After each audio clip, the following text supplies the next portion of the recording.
Assalamualaikum. Baiklah, saya akan menjawab pertanyaan nomor 1.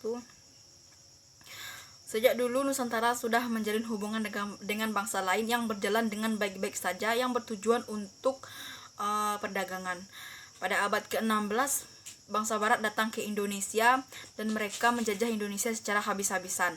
Dan mereka membawa semboyan mereka, yaitu 3G, Gold, Glory, dan Gospel. Tujuan mereka menjajah Indonesia pada masa itu yaitu untuk menguasai rempah-rempah dan jalur perdagangan. Dan tidak hanya itu, mereka juga menyebarluaskan agama mereka di Nusantara. Baiklah, saya akan menjawab pertanyaan nomor 2. Pada zaman VOC diterapkan monopoli perdagangan, pada zaman Dendels diterapkan kerja paksa atau kerja rodi yang membuat jalan dari Anyer ke Penarukan. Pada zaman Raffles diterapkan sistem sewa tanah, dan pada masa Van de Bos diterapkan sistem tanam paksa atau kultur stelsel.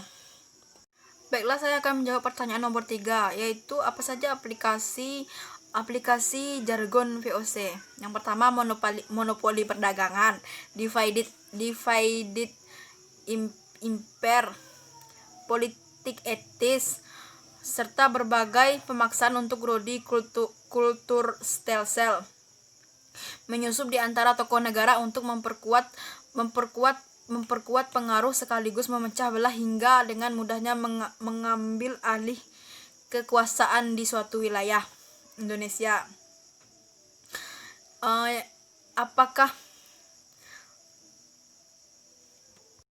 Apakah jargon pemilik negara adalah pemilik agama masih diterapkan di Indonesia?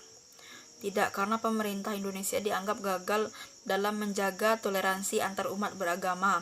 Ketika kasus-kasus kekerasan atas nama agama terus berlangsung hingga kini, seperti pengrusakan tempat ibadah hingga pengusiran kelompok minoritas, merupakan fakta yang mengindikasikan pemerintah tidak bisa bersikap tegas terhadap kelompok-kelompok pelaku kekerasan. Seharusnya pemerintah wajib melindungi warganya dalam menjalankan hak beribadah, karena pemerintah merupakan pemilik negara, tidak hanya pemerintah tetapi juga masyarakat atau bangsa di Indonesia. Baiklah, selanjutnya saya akan menjawab pertanyaan nomor 4. Kenapa Aceh itu sulit dikuasai oleh Belanda? Jadi pada zaman dahulu Aceh itu memiliki militer yang sangat kuat dan wilayah yang sangat luas. Jadi kalau memiliki wilayah dan militer yang kuat, maka Belanda akan sulit menguasai mereka. Apalagi memiliki wilayah yang kuat, yang luas itu tidak mudah atau tidak hanya dengan semalam saja menguasai wilayah tersebut. Dan rakyat Aceh tidak mudah menyerah terhadap bangsa Belanda. Sekian. Baiklah, saya akan menjawab pertanyaan nomor 5. Makna sejarah, makna pelajaran sejarah atau makna adanya pengaruh Islam di Indonesia. Tanpa adanya Islam, mungkin bangsa atau negara Indonesia ini sudah dijajah atau dimusnahkan oleh bangsa lain. Dapat kita lihat pada pendudukan Inggris di Amerika, mereka tidak memiliki peradaban Islam dan masyarakat mereka dimusnahkan oleh penjajah dan dihabisi oleh penjajah Inggris tersebut. Dan dapat kita lihat juga pada pendudukan Inggris di Australia, suku asli mereka aborigin musnah karena tidak adanya peradaban Islam di Australia tersebut.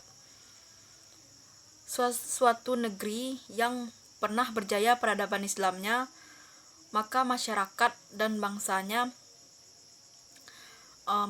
memiliki jiwa jihad yang tak terkalahkan. Jadi Islam itu sangat penting di dalam suatu negara.